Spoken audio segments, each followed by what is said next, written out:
আমি যে ৰিলছ বনাই ফেচবুকত আপলোড কৰোঁ আৰু এই আপলোড কৰা ৰিলবোৰ কৰ মানুহে চাই আমি কেনেকৈ জানিম?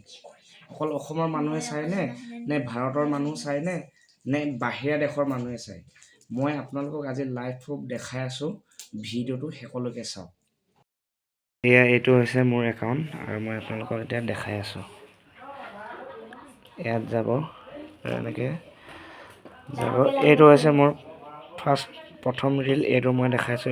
এই যে ইনচাইট, ইয়াত ইনচাইটত এনেকৈ দবাই দিব আৰু এনেকৈ ওপৰলৈ এনেকৈ স্ক্ৰল কৰি যাব এনেকৈ। আৰু এইটো চাওক ডেম'গ্ৰাফিক্স, এইটো হৈছে এজ এণ্ড জেণ্ডাৰ, মানে কিমান বয়সৰ মানুহে কিমান পাৰ্চেণ্ট চাইছে। আৰু চাওক 37% ওমেন আৰু 63% মেন। আৰু এনেকৈ ছাইডলৈ স্ক্ৰল কৰি দিব। এইটো কাউণ্ট্ৰিজ চাওক, ইণ্ডিয়া 99.0%, নেপাল চাইছে 0.6%, বাংলাদেশ চাইছে 0.2%, অৰ্ডাৰ চাইছে 0.2%। আৰু বেলেগ ভিডিঅ' এটা দেখাই আছোঁ।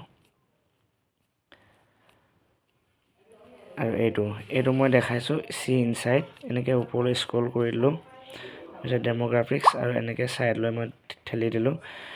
ইণ্ডিয়া চাইছে 99.5%, মালয়েছিয়া চাইছে 0.1%, ইউনাইটেড আৰব ইমিৰেটছ চাইছে 0.1% আৰু অৰ্ডাৰ হৈছে 0.3%।